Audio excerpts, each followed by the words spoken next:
magnetic I tapes I think it's is all the same. the Kodak company that did film. Now that I think about Yeah, it, obviously, but I think it's similar technology. right. Well, that makes Anywho, sense. When light hits the crystals, when the film is exposed, their structure changes in a way I don't understand. And then the crystals during development, the ones that have been exposed to light are converted to metallic silver, which blocks light. And that's why when you look at a piece of film, it's a negative. The areas that receive the most light are the darkest, and those that receive the least are the clearest. Uh, and just take a look at the image for a second. You can kind of see the grains are more or less randomly distributed.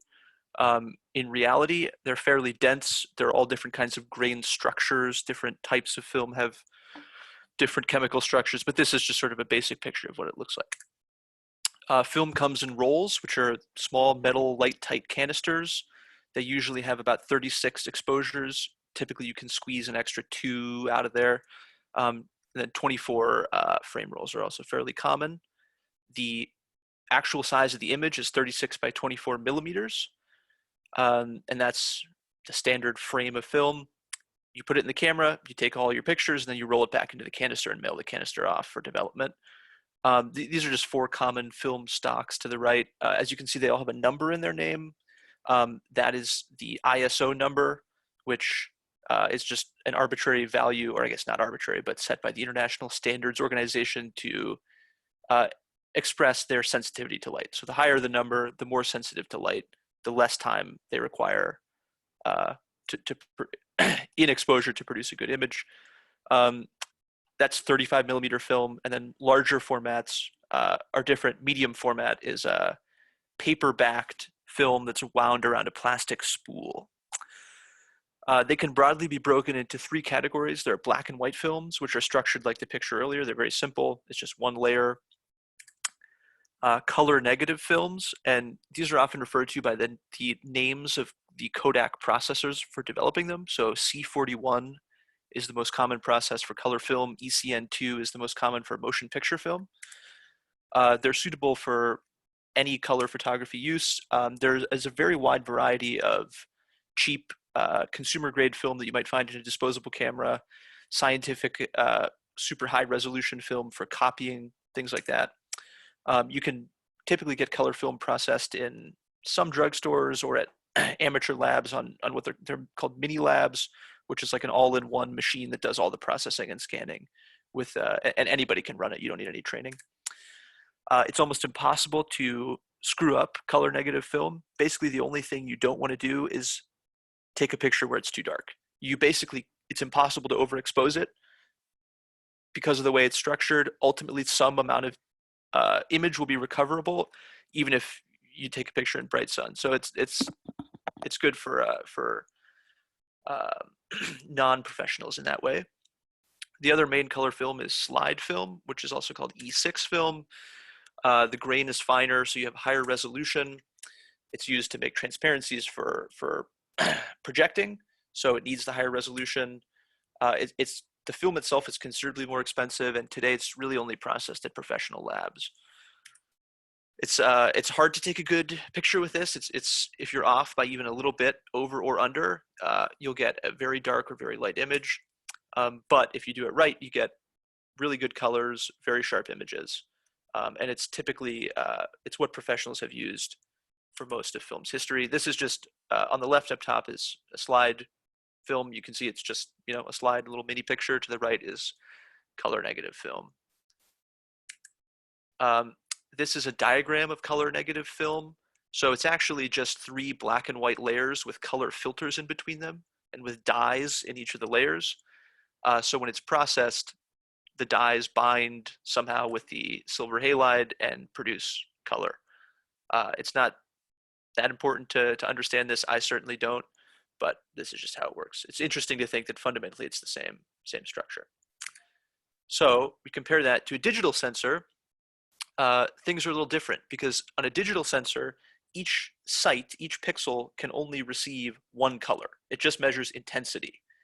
So in order to get color out of a digital sensor, there is a filter overlaid over the sensor. So you can see to the right, there'll be a blue, a green, a blue, a green pixel, and then the next layer, a green, red, green, red. There's twice as much green as any of the other colors for some reason that I don't understand. The justification I've always heard is that the human eye is more sensitive to green light, so it more accurately reproduces what the human eye sees. I don't know if that's true or not.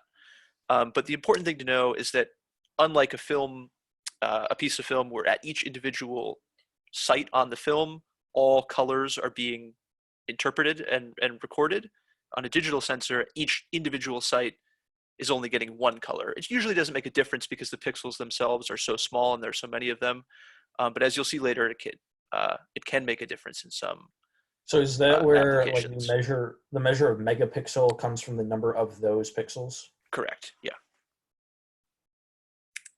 So this is the bulk of the presentation is going to be on the positives and negatives of film photography. So first I'll do the positives.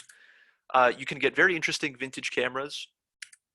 You can use unique specialty films that with effects that are very hard to replicate through digital photography.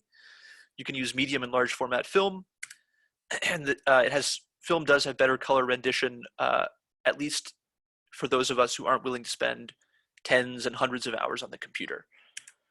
First, I'll just talk about the cameras a little bit. Most film cameras have some interchangeability with modern digital systems. Vintage cameras are often very cheap. There are a lot of odd designs that are fun to experiment with, and you can get very small form factors when compared to digital. First, just a little bit on compatibility. Lenses are the most important part and most expensive part of any camera system, but the technology has remained, at least as it pertains to photography, has remained more or less good enough for the last 50 years. So a lens from 1965 that's been taken care of well, that's free of scratches or fungus, is going to be almost as good for most people's needs as one you buy today. This is information that the big camera companies do not want you to know. Just by way of example, Nikon and Canon are the two biggest manufacturers of sort of professional cameras, or at least traditionally. Nikon's lens mount, you can use any lens made after 1977 on any modern camera. It'll work fine.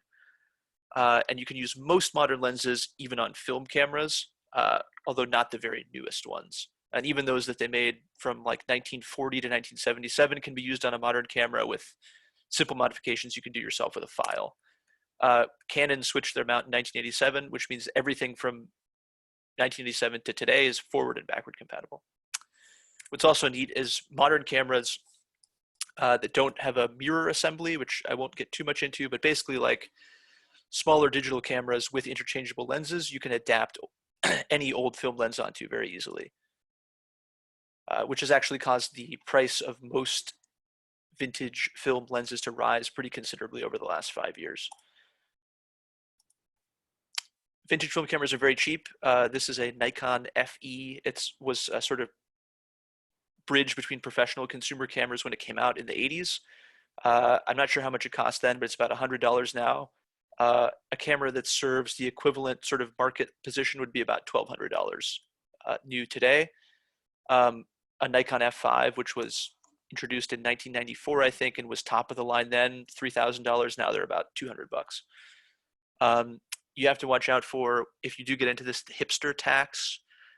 Generally, cameras that look older and look cooler are more expensive. So a Nikon F3 from the 70s, typically those go for $250 to $300, even though something that came out 10 years later and is considerably better is about half the price. And then this, which came out in early 90s, is pretty much one of the best film cameras ever made. You can get it for $25 because it doesn't look cool. Probably the most egregious example of this are point and shoot cameras. I think Kendall Jenner was spotted with one of these, and they're now almost $1,000. They don't, the pictures you get out of this aren't that much better than you would get even out of like a disposable camera, but they have a sort of cool factor. So a lot of compact film cameras are now well into the four figures, which I find sort of crazy. There are also odd and unique cameras that produce effects that you can't really do on digital. So this is one such camera. It takes panoramic pictures that look like this. The frame is twice as wide as a film frame. And of course there are panoramic digital cameras, but they are expensive and hard to find. You also get things like this, which takes four quarter of a frame sized photos at once, and you get this kind of effect, sort of a 3D type of thing. If you want to do that on digital, you need 4 identical cameras, 4 identical lenses. You need a way to focus them all exactly the same way. It's a huge hassle. But with one of those film ones, you can do it fairly easily.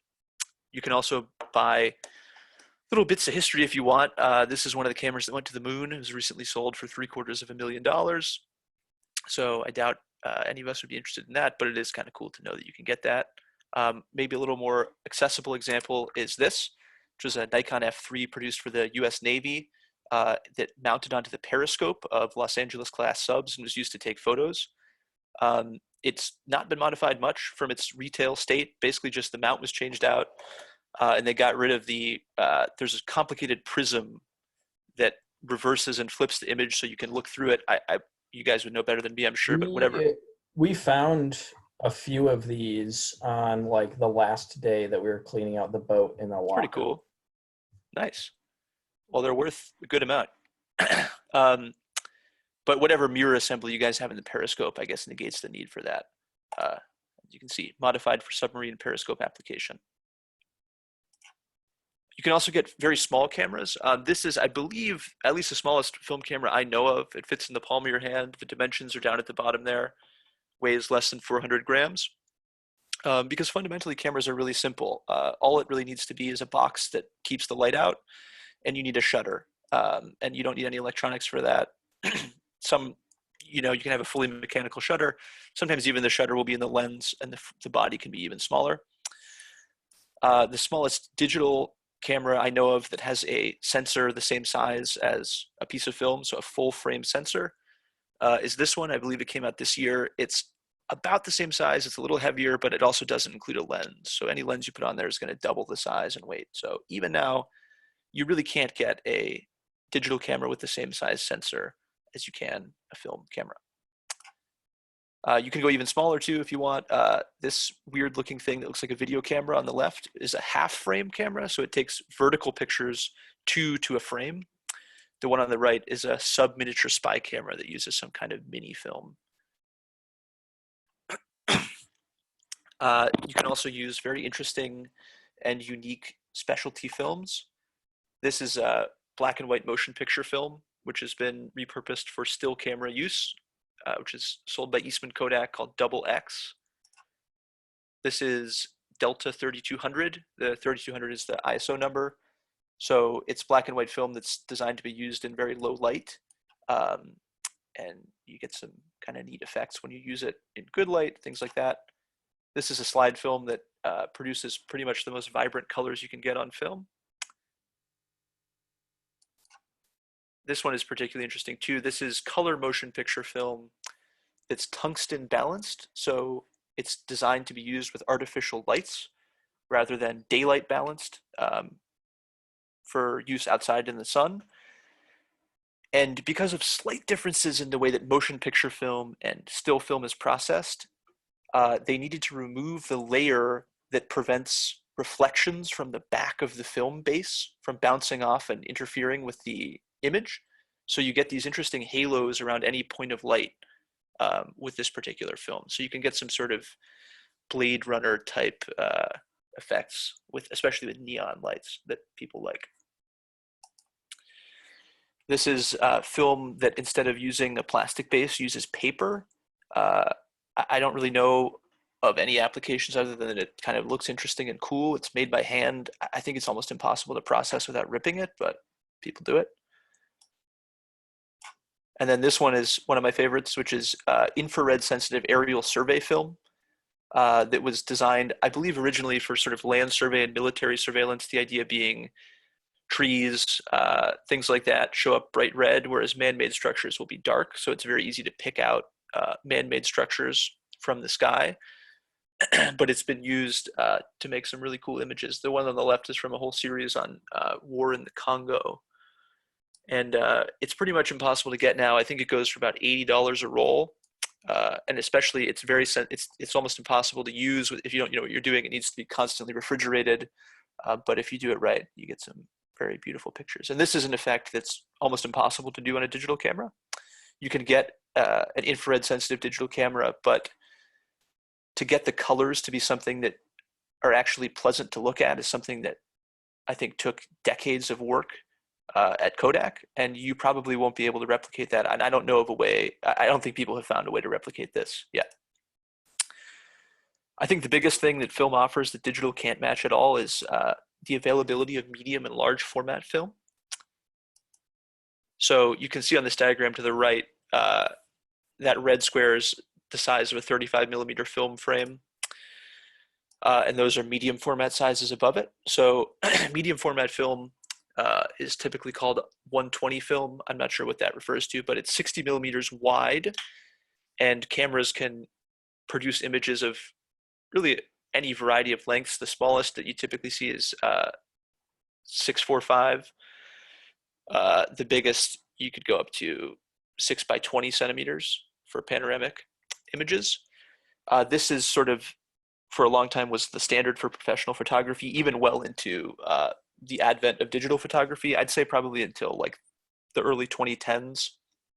For professional uses, serious photographers were still using medium format film because digital had not even close to caught up.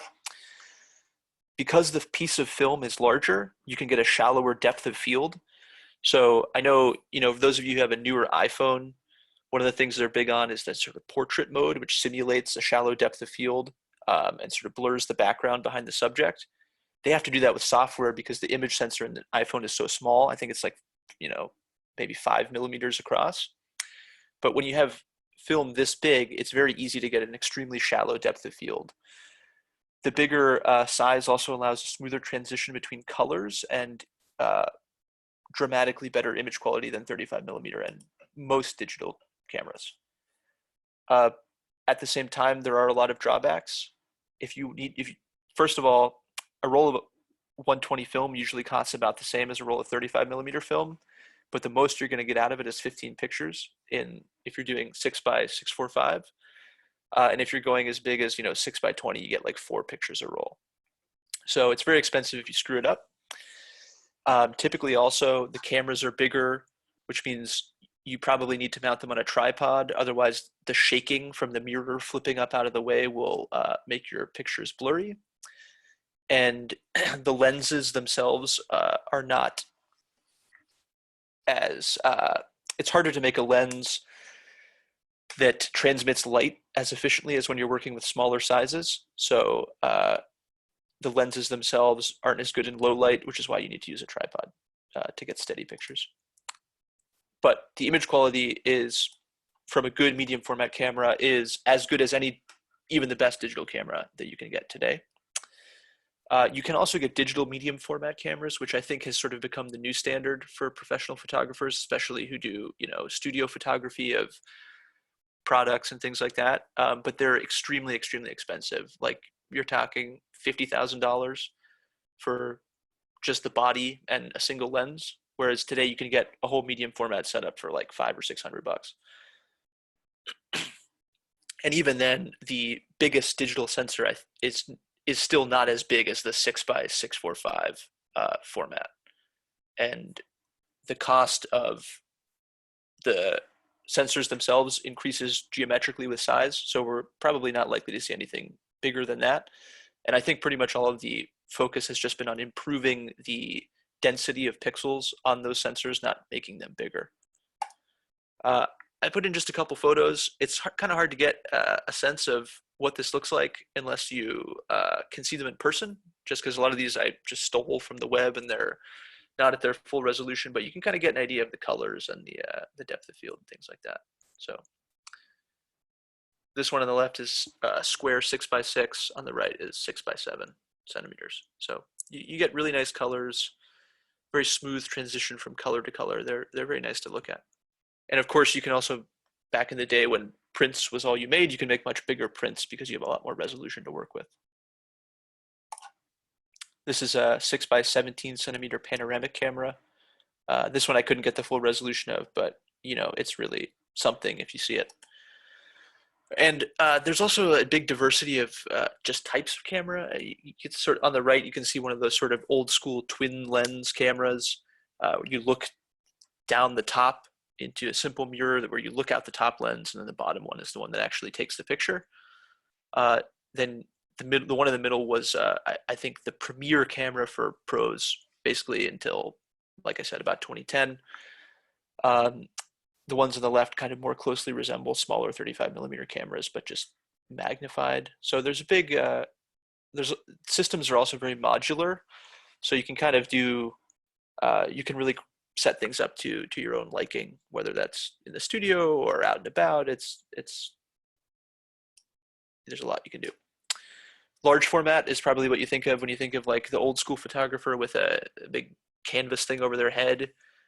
The reason that's done is you focus the camera by looking at a piece of roughed glass on the back, and it's very hard to see the image unless it's super dark. So you got to go under the cloth to have it be dark enough where you can actually make something out. And that's still, people who use these cameras still do it that way. There's two standard film sizes, 4x5 inches and 8x10. 8x10 is pretty uncommon. The image quality is still unmatched by digital.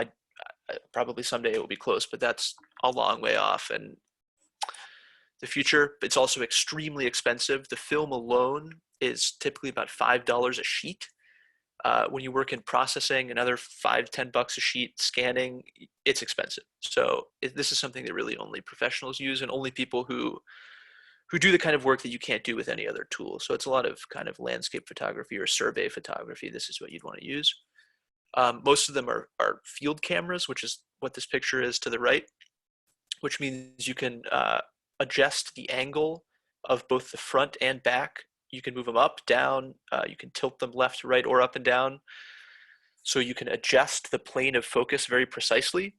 So if you want to take a picture of something, if you want to take a picture and you want to have things that are very close and very far away both be in focus, with a typical camera, that's almost impossible to do. With this, you can kind of tilt everything so the film plane closely aligns with the kind of front to back stuff you're going for, and you can get it all in focus without compromising in other ways. It's kind of the epitome of film in general. It's expensive, it's hard to use, it's extremely costly, but it makes images that you can't get any other way. Again, I would encourage you to take a look at these yourself if you can. You can check out this guy's website. Alex Burke is somebody who takes really gorgeous pictures on large format film. But you can just, like, even this, which is a low resolution version, you can see like there's detail, at least that I have never really seen in other photos. This is another one too. And the colors are really striking. And I've always been impressed by this. And this too, I mean, you can make massive, massive prints out of these. And these are 4x5. 8x10 is kind of a. Sorry, go ahead. I was going to ask, how is the depth of field with these? It looks like the background is quite in focus, as is the foreground. Yeah, that's sort of the use case of these is landscape photography like this. Okay. So that's when you get to use the kind of, they're called movements of the field camera to get everything that you want in focus. I don't have a slide on it. It's hard to explain, but basically you align the angle of the film sort of as, so like you're kind of trying to take a picture of something that's like this. You've got stuff here close to you and here far away, and your film plane is like this. But if you angle it downwards, bringing it closer to the angle of what you want in focus makes it so more of it is in focus, is the best explanation I can give. That makes sense. Thank you. Here's just a couple portraits too. And this is kind of showing off the shallower depth of field you can get, even though the photographer is very far away from these people and he's taking a full body shot. They're still separated from the background. The colors are, in my opinion, very nice. And you can see that there's pretty extreme detail in both of these. Just to give you kind of an idea of the level of detail you can get out of a sheet of film, this is a sheet of 4x5 film, of slide film, so kind of the best you can get. If you keep an eye on that red square in the upper left, this is what that looks like scanned at full resolution. So you can you typically, when you're looking at one of these on like a light table, you'd use a magnifying loop to see everything that's going on. But if you wanted to, you could make prints out of just a tiny picture portion of this image, which is very cool. One of the other kind of unique things that you cannot replicate on digital cameras is the color that you get out of film. Digital sensors are designed to produce an image that is as flat as possible, which gives maximum control to the person doing the post-processing, which when film was in its heyday, that was impossible to do. There was really no way to adjust the colors themselves other than kind of some really rudimentary adjustments. So it just had to look good right out of the box, essentially. So at least for me, I barely know what I'm doing, and it's much easier for me to trust people who have spent years on making film that looks good than me trying to figure out how to do it in Photoshop. And I think that's true of a lot of people. And this is just an example. This isn't film or digital, but just to the left would be kind of the flat, ungraded color, and then to the right is color graded.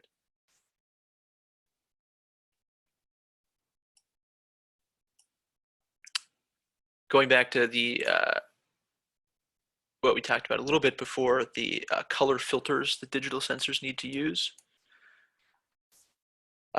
Sorry that this is low resolution, but it's the best picture I could find that kind of shows what's going on here. To the right is a small section of a 4x5 frame, and to the left is a digital photo of the same scene. And you can see that, putting aside the quality, which is worse on the digital camera just because this is large format to the right, a lot of the berries on that bush there have disappeared on the left.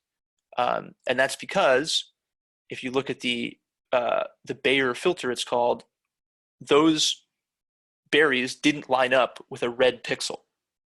And obviously this is something that would pretty rarely happen, or this would only happen in the finest detailed sections of an image, and you would never notice this in a print or on your screen or anything.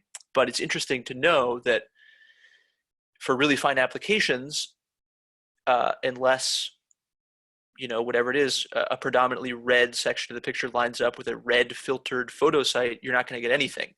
And it's like they weren't there at all. Whereas film, every single site is receptive to all of the colors that you're looking for. There is a type of digital sensor that compensates for this. It's proprietary. It's owned by Sigma, which is a company that really only makes lenses.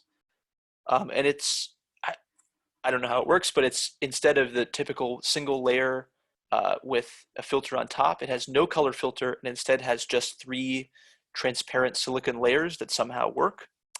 And so you can get full color out of each photo site. And I don't have any examples, but it does produce very, very good looking photos. And also extremely high resolution because the filter cuts the resolution a bit, and you can make these cameras without infrared filters too. So or you can have it, they don't require an infrared filter to operate, unlike, for whatever reason, traditional sensors do. So you can take infrared photos with them very easily. There are also a huge number of drawbacks to these, however. The battery life in one of these cameras is miserable. I have one. Because they have all these problems, they're very cheap. Typical digital camera, I don't know, you get 500, 600, 700 photos from a battery charge. With these, you're talking double digits. Like, you're lucky to get like 60 or 70. So if you're using one, you're carrying around multiple batteries. Could you just have like a backpack that's just a battery, or like have a small gasoline generator that you just bring with you? I hadn't thought of that, but I'm sure it would work. Because the light needs to make it through 3 layers of silicon, their performance in low light is absolutely terrible. For example, a modern digital camera, unless you're above like 6400 ISO, it looks pretty much the same. You don't get very much digital noise. It looks great. With one of these, if you go above 200, you're in serious trouble, and any photo will look like absolute shit. So you can really only use it during the daytime. Because of the software used to interpret all this, they can only be processed with proprietary software that is, I know it says nearly unusable, and having actually used it, it really is true. Like, it is the worst computer software I have ever used in my entire life. there is no other program that you can use. It takes like 10 minutes per picture to process one to export it to a different format. So that alone is what made me give up on using this thing and sell it. In the camera itself, the actual time between when you take a picture and when the camera is ready to take another is comically slow. Again, on a modern digital camera, you can take like 6 or 7 pictures per second. With this, it's about 30 seconds between each picture. Sigma also is not a camera company, and the cameras they make are very strange looking, and they're hard to hold and they look bad. Here's an example of one. Compared to anything else, it just looks foolish. Basically, everything about them is miserable to use, but they do make nice photos. So that's why. Are you familiar in like the 90s, I think it was, whichever company owned the rights to, this will relate back, but whichever company owned the rights to the characters of the Fantastic Four made a Fantastic Four movie in the 90s that was completely garbage, and it was just so like their copyright didn't expire. Do you think Sigma like doesn't want this technology to be widespread, but they need to develop it somewhat so like their trademarks don't expire? But since they don't want it to spread, they don't want to make it a good experience. So they are like intentionally sabotaging this technology. That's a very interesting idea, and I hadn't considered that, but it's hard to find another explanation for this. I assume it's just because when they first came out with it, it was like the early 2000s, and battery and processor technology wasn't advanced enough to handle whatever calculations this needs to do. And I know since then they've released some cameras that have been better received, and they promised to put one out in the next year or two that was supposed to be a partnership with a company that actually makes cameras, and they were just going to supply the sensor, but that fell through somehow. So I don't know, your theory might hold water. But anyway, I'd like to see this developed further because it's basically the only innovation that's different from the traditional the Bayer filter. And there are camera companies like Fujifilm. I don't know if you've ever used any of their products. They claim to be different just because they have a different like array in the pattern. It's just everything is ordered differently, but it still has twice as much green. It's still the same fundamental technology, whereas this is actually something truly different. And I would think if a big company put enough money into this, they could make it maybe not great, but at least more usable than it is now. Anyway, that's just sort of a fun little aside. Now on to the bad parts of film photography. The first is that the image quality is not as good as digital photos, no matter what anyone tells you. It is extremely costly per picture. The variety in film stocks has been dwindling since digital took over in the early 2010s. And then there are also just a huge number of other assorted hassles and inconveniences that are both big and small. So first, the image quality. Anybody who tries to claim the 35mm film has better image quality than digital photos is absolutely delusional. They maybe not quite as delusional as the vinyl sounds better than lossless digital audio files people, because the thing about color filtration is true, but it practically doesn't make any difference to normal people. But this is basically, if you ever have been curious, the theoretical maximum resolution for 35mm film is about 50 megapixels, which is a little bit better, or at least on par with the very best digital cameras today. However, this is a completely worthless comparison because film has the grain that we discussed, which causes noise in the photo. So you're never going to get close to that 50 megapixels. It's pretty much impossible to scan film at that resolution. It can be done, but it's pretty much cost prohibitive for anybody who is not that their sole job isn't scanning. There are these machines called drum scanners that spin the image around and like take individual photos of each, like not each pixel, but very small parts of it. But that takes a long time to get. Like a single frame scanned is about $50. So it's more or less pointless. And only the very best film stocks themselves that are designed for like document copying or x-rays or scientific use would get anywhere close to that theoretical maximum, and even they don't. And there are huge trade-offs with those too. Like the ISO for those might be like 2 instead of 400. So if they're practically unusable for actual photography.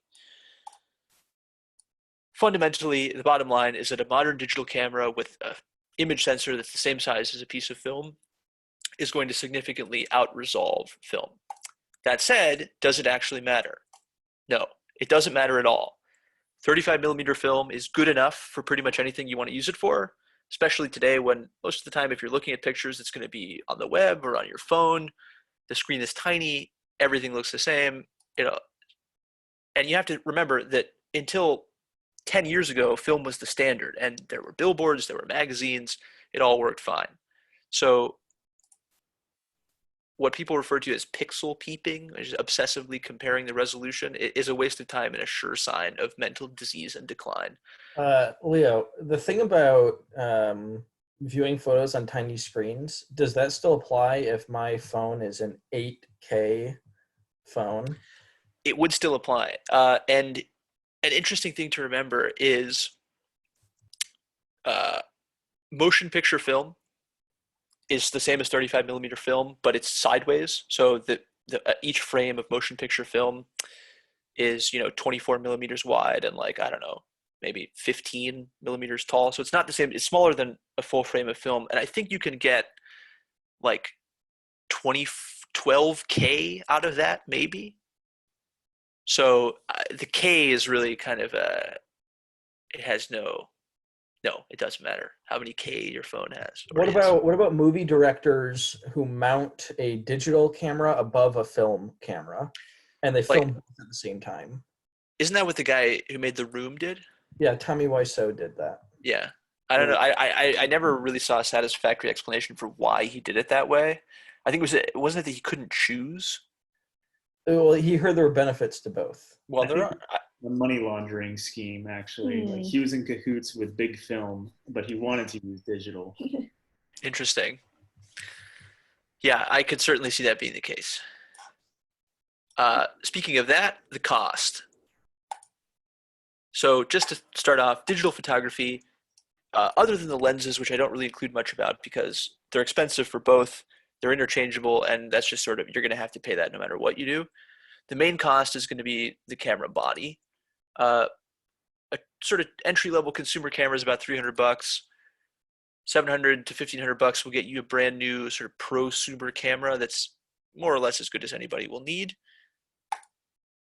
An actual professional camera, those run you about $3,500 or more. I think like brand new, the very newest one would be like $5,000 or $6,000, which is pretty expensive. However, once you actually have the camera, there's really no cost associated with taking more photos. Obviously, you're going to have to buy SD cards, you need a place to store your photos, but digital storage is cheap. Some software you use has monthly fees, but that's really it. Basically, every photo you take is free. So you're just kind of amortizing the cost of the camera over each photo. So if you think about taking 10,000 photos using, an average prosumer camera, you're looking at about 10 cents a photo. And the more you take, cheaper it gets. Film, however, the camera is going to be cheap, like $100, $200 for as good as you'd need. But the film is expensive. Cheap consumer color film is $3 to $5 a roll. And remember, each roll has 36 pictures. Professional color film, $8 to $10, sometimes more. Slide film, at least $15 a roll. You're also going to have to get it developed, and processing is very expensive. $10 a roll for any C41 film in a mini lab or at a drugstore. $20 to $30 a roll for processing and scanning at pro labs, which would be slides or black and white film. Which means if you take 10,000 photos, cheap consumer film, the bare minimum is 50 cents a shot. So you're looking at almost $5,000. And the more you take, the more expensive it gets. Medium format's even worse because there, if you're using a 6x6 camera, you get 10 pictures a roll. The processing costs are the same. And it's a real hassle. And if you get into large format, it's even more extreme. And there, like you could get, if you're using medium format slides in 8x10, last time I checked, I think an 8x10 pack of 10 sheets is like $80 or $90. And then the processing and scanning is going to be like $30 a sheet. So, you might be at $30 or $40 per shot. That's not to say you can't save money on those costs. The three main ways people do that are rolling your own film, developing and scanning the film yourself. But just like using Linux, developing and scanning your film is only cheap if your time has no value. Bulk rolling, I've never done it. It's a huge waste of time. Basically, you buy a 100-foot box of film. You get a special little machine that's, I don't know, like the size of a couple decks of cards, and you have to get a bunch of empty film canisters. Those, I guess, you could get for free if you save them. And you just wind it into those, you cut it, you do it over and over. It takes a long time. And people claim you save money, but I just, before I made this, checked this. One roll of black and white Kodak film is $5.99. A 100-foot roll of the same film is $100. That gets you 18 rolls of film. So you're saving 50 cents a roll. It's a huge hassle. You're very likely to accidentally expose the entire 100-foot roll of film to light while you do it if you don't know what you're doing, which is going to ruin the entire thing. And you can only do this with black and white film. Black and white film is really the only one where you could do the developing and processing at home easily, as I'll get into now. Developing is very easy. It's a lot of fun. It's fast. And you can experiment too with a lot of different developers and film stocks. So there are a lot of different black and white films, and there are hundreds of different developing chemistries, and they all produce slightly different results. Some of them will make the photos have more contrast. Some will make them have less. Some will make them sharper. You can also, even if you have a 400 ISO film, you can shoot it as if it were 3200, and then you can process it as if it were 3200, and you'll get like a grainier, more contrasty image. And some people like that effect. So it's cool, and it's a lot of fun, especially kind of like home brewing. If you're into sort of the iterative process of trying new things, going step by step, you can really enjoy it. And the chemicals themselves are quite cheap and easy to dispose of. There's no real issues. You can process color film at home. The only difference is that the temperature needs to be constantly regulated, I think at 99 degrees the whole time you're doing it. And you can maybe go plus or minus like a degree before you start having problems, which people do with like sous vide machines. And I think once you know how to do it, it's probably not that hard. I've only ever done black and white, but it's very easy. Like you almost can't screw it up. You basically just need to be at like room temperature water plus or minus like 10%. And even if your water's too hot, you just do everything too hot. If it's too cold, you do everything too cold. The only time you really get in trouble is if you go from like super hot to super cold water, then the emulsion itself will crack, and that it ruins it. But I mean, I'm an idiot. I've done it, and if I can do it, I think anybody can. We However, use sous vide machines in the lab for water baths sometimes because they're cheaper and more reliable than like actual controllers and the equipment you would use with it. yeah, this is pretty much exactly the same thing. You just get a big plastic tub, stick the sous vide in, keep everything at 99 degrees. If you do it yourself, you can also, like I set up a little dark room at my parents' basement last summer. You can get an enlarger and print yourself. Just an aside, the way things were done before scanning is you have your negative, you want to make prints out of it. You basically do the whole process in reverse. You have color, or you have light sensitive paper that's been coated with not the same, but a similar emulsion. You put it under the enlarger, you flip the light on, the enlarger projects your negative onto the picture or onto the paper. You do this all in a dark room, and then you develop it just like film. And it basically does everything in reverse, and you get a positive image. And just like there's a million developers for film, there are a bunch of different kinds of paper that produce all different kind of effects. So it's a lot of fun. That's been my favorite part of it all. So you save a lot of money developing at home. Also, pushing and pulling I talked about. Scanning is a nightmare. It's incredibly time consuming. It's boring as hell. Everything about it is awful. And you can only do it right if you're willing to spend sometimes quite literally thousands of dollars on obsolete technology that you cannot use with a modern computer. And the stuff is so expensive, you're better off just buying a piece of shit old computer to use with it than trying to get it to work on your new computer. So for example, developing a roll of film, at least with the equipment I have, which is like the most basic equipment, you can do 3 at once in the same tank. Probably takes about half an hour of actual processing where you're like turning it up and upside down, pouring stuff out, pouring stuff in. And then you have to rinse it for like maybe another 20 minutes, and then you have to hang it until it's dry, so like a couple hours. But there's only really like 20, 30 minutes of actual active time. And within that 20, 30 minutes, it's basically like every minute for 10 seconds, you have to agitate it. Scanning, I'd say to scan that same roll would take 2 to 3 hours. And you have to clip the roll into 4 frame chunks. That's at least how big my scanner can do. And so, every 5 minutes, you got to change it. Or I guess really more like every 20 minutes, you got to change it. And it depends on how good you want your scans to be. It's very hard to do it with a flatbed scanner, even one that's designed for this. It's really awful. Like the focus of the scanner will be out of focus with the actual film, so it's blurry. You will never get the same resolution that you do enlarging it with a enlarger. It's just everything about it is absolutely miserable. And I guess the best example of that is at one time, I think it was Kodak made a home scanner that could do an entire roll of film in one go. You didn't have to cut it up. You just fed it into the thing, and it, slowly did the whole thing and spit it out. When that came out, it was like $200 because who would want one? You can just take your stuff to a lab. They do it for you. Now they're over $1,000. You can't find spare parts for them, and they do not work with modern computers. So everything about it just sucks. And the hassle of scanning is why I stopped developing my own film. Anyway, another problem, companies that make film are constantly reducing their product lines, and the economies of scale don't really work anymore. People talk about how film is kind of in resurgence now, which is probably true, but as we'll talk about, that probably is not going to stop this process.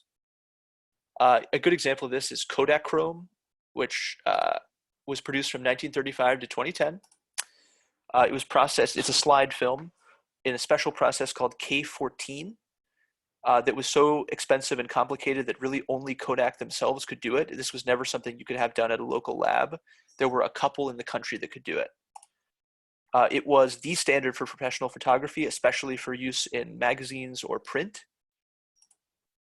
You can still get the film unexposed for $2-3 a roll, but it doesn't matter because you can't get it processed. The last place that did it was called Dwayne's Photo. They stopped processing it in 2010 when Kodak stopped making the chemicals. I believe there's a documentary about the very last roll that was ever shot and processed. I haven't watched it, but it's supposed to be good. This is one thing about it is that it has fairly unique colors that people have been trying since 2010 to replicate with digital photography, but they've never quite been able to do it. So I've included, this is the K14 process. I don't understand any of this. I do know it's extremely complicated. It involves re-exposing the film to light during the development, like re-exposing it to red light, blue light, developing it in various chemicals, reversing it. It's all kinds of crazy stuff. People have asked if Kodak would ever be willing to bring it back. And while they've said they are interested in bringing back some other things they discontinued, and actually one of the slide films that was discontinued around the same time has been brought back, which is people were very excited about. But the K14 process, a lot of the chemistry, at least this is my understanding, Robert, you'd probably know this better than me, but a lot of the chemistry involved, either the ingredients that go into it are not really produced anymore in sufficient quantities because Kodak was their only customer.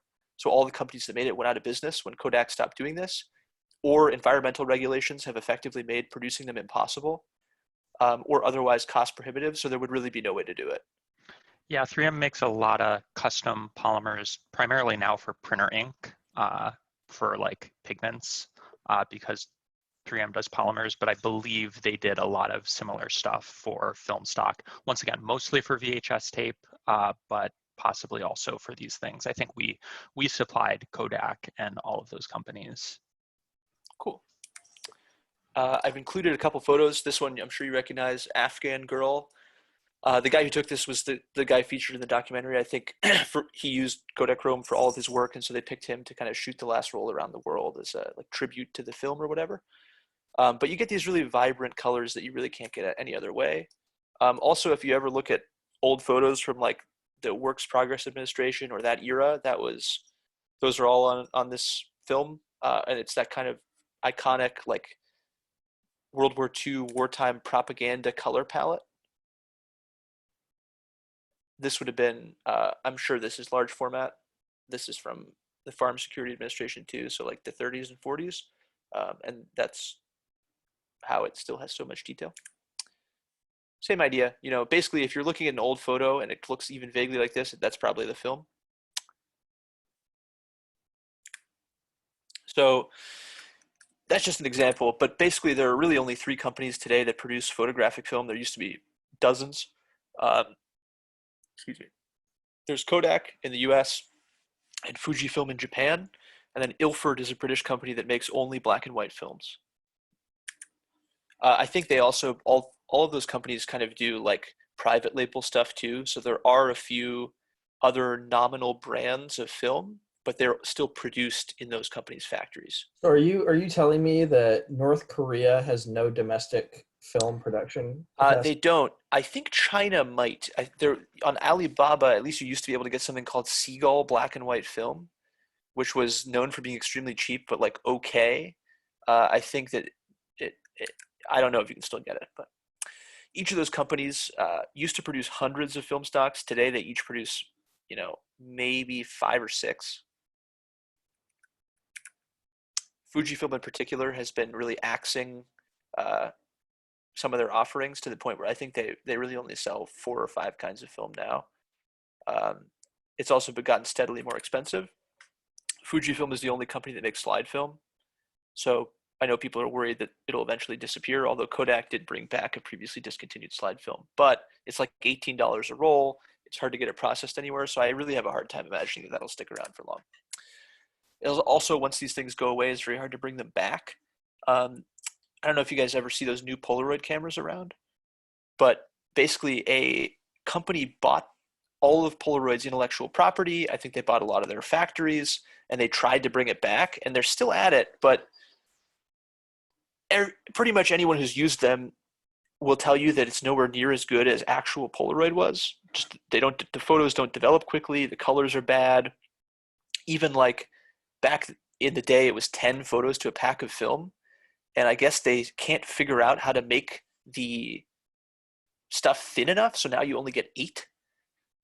And like to get it to work with older Polaroid cameras, they just put 2 blank pieces of plastic in there. So basically, like the people who were experts in this have died or they've retired.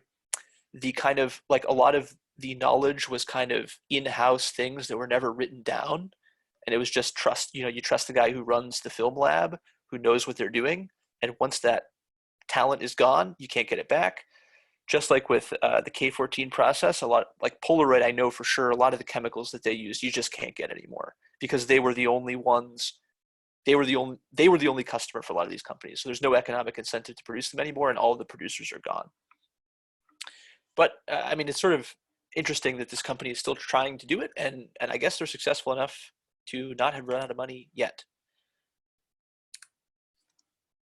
The big reason, obviously, for this is economies of scale. It's very hard to produce film because it all needs to be done in the dark and it needs to be done cold. So it's hugely capital intensive. Like I said, these 3 companies are really the only ones who have enough money to do it. And the only reason they do is not consumer film, it is motion picture film. That's always been the biggest driver of the film industry. When you think about it, it takes about 150,000 feet of 35 millimeter film to shoot a feature length film, which is about 30,000 rolls of consumer film. And it doesn't sound like a ton, but when you think about the fact that every movie used to be made this way, even amateur movies and like film school movies, that's a ton of film. And also, anytime a movie was shown, there had to be a physical print of it. So a movie would be made, that's 30,000 rolls right there. They make 1,000 prints of the film. I figure typically people say, you know, to get a 2.5 hour film, you end up not using 90% of what the footage you actually shot. Whatever, I'm sure the ratios are different for different people. Obviously, a print you don't have that problem, so it's maybe only 3,000 rolls. But if you make 1,000 prints, you're talking 3 million rolls. So the biggest driver and the only reason that film is still being made is that there are directors in Hollywood and around the world that insist on using film. I don't know enough to know whether that's common attitude, whether that will continue, but I do know that as soon as it stops, consumer film will be done with it. Um, I think with things like IMAX, like digital cameras still aren't to the level of IMAX, and IMAX is just 120 film, uh, but in a motion picture camera. That'll probably be around for a while as long as there's still an interest in IMAX, but we'll see. I mean, I would think that as digital image quality gets better, directors will decide that the trade-offs just aren't worth it, but there will probably be a few purists still at least. But once those people die off, film dies with them. So regarding, I guess, film and like 4K TV movies and stuff like that, does that have to be shot with a film camera in order to achieve that level of resolution? Since we talked about the limitations of digital, or is there something else going on there? I don't think so. I think I remember reading once that like 8K digital cameras are fairly common and like not cost prohibitive right now. I can only imagine that they'll get cheaper, but I do know that 35 millimeter film is still far ahead of 8K. I don't know whatever. I don't really know what the K is. I don't know how far ahead of it is, but I know it's significantly better. And so like, I think when Blu-ray came out, there was like a big resurgence in scanning these old prints. And I'm sure as better and better home video technologies come out, like we'll probably eventually reach the limit on how much you can actually get out of these old 35 millimeter prints, but it's still a lot better than digital. But I think just like with anything, digital is good enough. It's good enough to project in an HD theater. It's good enough for Blu-ray. So unless you're a purist or you want to do IMAX, there's not really any reason to use 35 millimeter other than you like the way it looks. I just bought an 8K monitor, but then I read that 16K is the big thing. So I tossed that in the garbage, and my 16K monitor's on the way. That's good. What are you gonna do when 32K comes out? There's no technical possibility of making 32K. I think 16 It goes straight to 64. is the theoretical maximum for resolution. I haven't heard that. This chart basically shows how it happened. You can see the rolls of film peaked in 2001 at almost 1 billion rolls. I think Kodak, interestingly enough, Kodak was actually, they invented the digital camera in the early 90s. They marketed it only to news organizations, never to consumers. They were worried, rightly, that it would chip away at their film sales. So instead they sat on it. Other companies came along who did not also make film, and they did not sit on it, and it drove Kodak into bankruptcy in the late 2000s. They're back now. They'll probably go bankrupt again, but for a time they could have been the leaders, but they decided not to do it. So you can see film basically dropped off a cliff starting in the early 2000s. What little sales remained, a lot of that was pros who either were not trusting of digital or digital wasn't up to the standards that they needed. But by 2010, it was, and that was more or less the end of film. I'm not sure what the sales are today. I know they've ticked up a little bit, but I can't imagine it's not 100 million rolls. So, like, just when you think about it, film was the only way to take a picture essentially until 2000. So, interestingly, I know like a lot of digital camera makers are now being driven out of the market just by cell phones. So really, it's just people just want to take pictures cheaply of stuff they see. Then just finally, some of the big hassles and little hassles. Like I said, scanning is a nightmare. You can't adjust the ISO of film. You just have whatever the roll is. So like if you have a digital camera, it gets dark, you can just bump it up, bump up the ISO, and you can take pictures just fine. If you had film in your camera from earlier in the day, you're screwed. So you need a second camera, or you need to like partially rewind the roll, which is obviously a huge hassle. But it can be done. It's not easy. If there's something wrong with your camera, you won't know until you get the photos back from the lab and they're ruined. If you loaded it wrong, you won't know. If you accidentally expose it to light, you'll have no idea until you've already paid for the development. You've wasted the roll of film, and you end up mad. You have to wait for it to get developed. Typically, you're mailing it out now, so you have to wait for it to get there, get developed, come back. You have to store all the negatives somewhere. I mean, they're not that big, but like you're gonna have a couple binders at least if you use it a lot. And then finally, film expires, so you need to store it cold, which can be a hassle too. Some of it expires a lot more quickly than others. Like I know the Polaroid, this like new company that makes Polaroid, their stuff expires in like 6 months unless you freeze it. So that's another downside that was not there with the old Polaroid. But that leads us to our final question. Who is film for? So it's for people who enjoy tinkering. It's for fans of iterative processes, especially if you get into darkroom printing. You get to keep a little notebook of all your prints, the exposure time, etc. People with a lot of money to burn, or people who inherited a lot of film equipment from their relatives. People who, especially I would say it's for the last two, those who want to take advantage of medium or large format film. Digital really can't replicate that yet. And just based on the image size alone, it probably never will be able to, because I doubt it'll ever be cost effective to make a sensor that's 4 by 5 inches. And then just people who prefer the analog way of life. They're annoying, but they're out there. So that's really who it's for. It might be for you. If it feels like it is, I suggest you check it out. You can get started for as little as $100. And all you got to do is buy a camera and a roll of film. If you hate it, it's no issue. Just sell it, throw it in the trash, do whatever you want. And if you like it, you are on the road to spending thousands more on film. So does anyone have any questions? Yeah, so a number of years ago, I think it was like early 20 teens, there was some company that makes TVs that came out with a TV that had, RGB pixels, but they also had a yellow pixel because that was like the future of, technology. Pixels. Yeah, we're going to have red, green, blue, but also yellow, but then totally tanked because no content was produced. It was either LG or Samsung.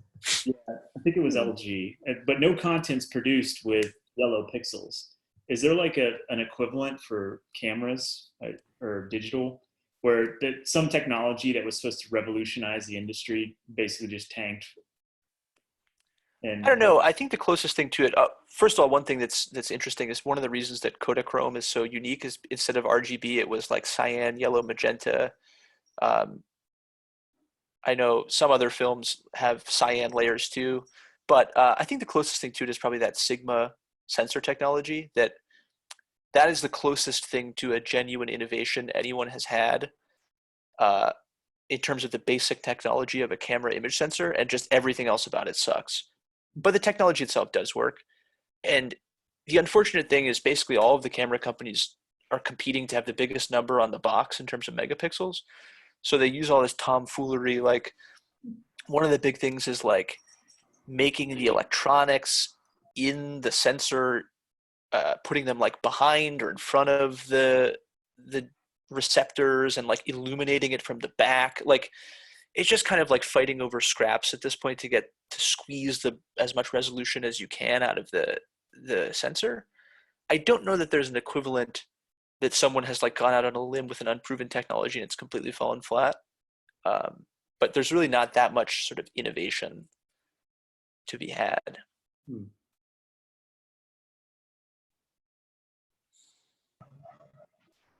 A question more about photography in general than film versus digital, but what's your thoughts on the use of telephoto lenses to photograph people not social distancing from and one make another? It seem like they're very close?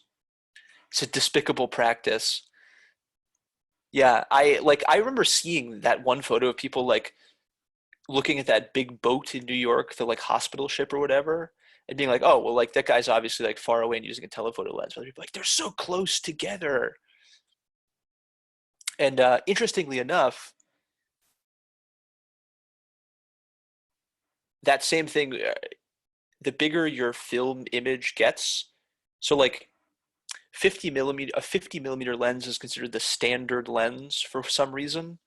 Like something about the ratio of the diagonal of the frame size to the length of the lens.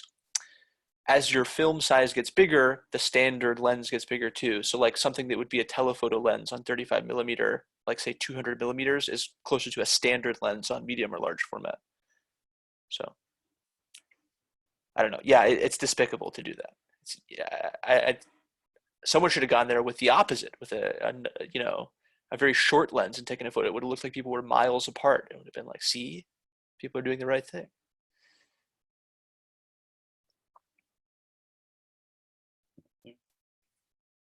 There was this exhibit at the SF MoMA of just like photography mistakes, like ones of people taking like incorrect photos, but then also how their like development process messed it up. And so it was just like a gallery of That's like cool. bad pictures. It was really awesome. Yeah. Yeah, there's a lot that can go wrong. For the most part, though, like it usually produces something that at least looks cool. So Yeah, they all looked really cool. They were of nothing, but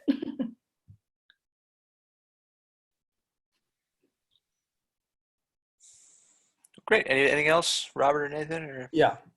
What do you Nathan, think I'm the sure you have people who post photos online of like pencil drawings that they did, they're supposed to be photorealistic? I think it's fine. I'll allow it. What's your take on that? I don't know. Like, do you think that Nathan, are you saying that someone takes an image and then takes like a low quality black and white photo to make it look as if it's a pencil drawing? Is that no, what the you're other way around? They do a pencil drawing, but they They're drew supposed it. to look realistic. Yeah, it's supposed to look photorealistic. they're just like really, really good artists. which is a worse crime? Yeah, more power to them, I would say. Yeah. Are you guys more CMYK or RGB?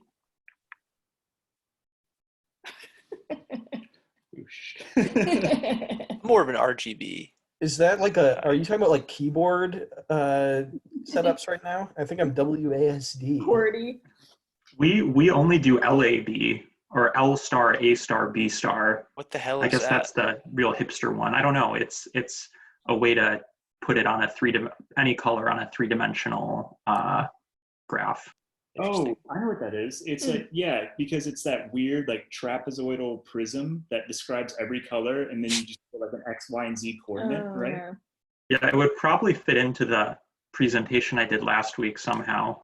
Yeah. That's fun. I know like CMYK is usually used for printing, right? Yeah, that's like with architecture, that's always a debate. It's like which one you choose when you're like designing something or printing. But I don't know how that would relate to film.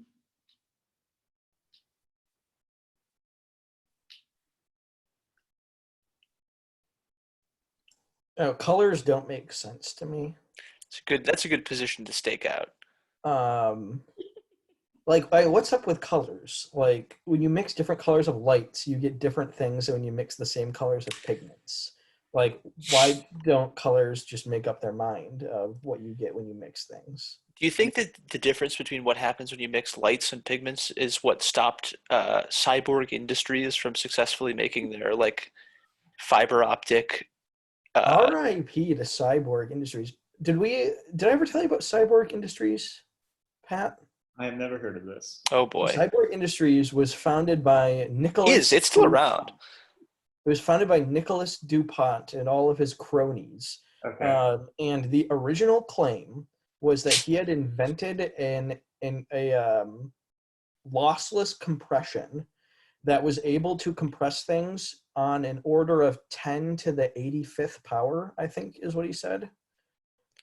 So I think by that you could compress all of the information in the universe to a single atom, or like pretty close to that. He scaled his claims back pretty considerably. But it was multiple stages too. It was like, well, we're at 10 to the 85. We'll go down to like 10 to the 25. And then it was, we're 2 times better than anything else on the market. Yeah. Jeez. Nate, as long as you can tell the difference between red and green, that's all I'm worried about. Well, what he claimed that he was able to send information over fiber optic cable better because most fiber optic cables are just light or no light, and he was able to make the light different colors. And I think it was basically like there's an infinite number of colors, so we can have infinite compression. Yeah, Was the fundamental idea, because it was infinite. He had this 10 to the 85 compression thing, but it was also like a fiber optic system that would transmit information at similar speeds too. it was something like he would store data by sending it through fiber optic cables. Like if you can send data at 10 to the 80th bits per second through the fiber optic cable, you can just store the data in the fiber optic cable by just sending it back and forth between places. Huh. Because if you're able to make a cable that can hold a second of light, then you can hold 10 to the 85th bits in it, because that's how much data it can send in a second. There's definitely no attenuation. You can read it all in his patent, his god-awful patent. Yeah, we found all his patent paperwork online. That's pretty sick. And he used his like business photo as like a picture of him from his senior prom. Oh no. This- Robert, do you have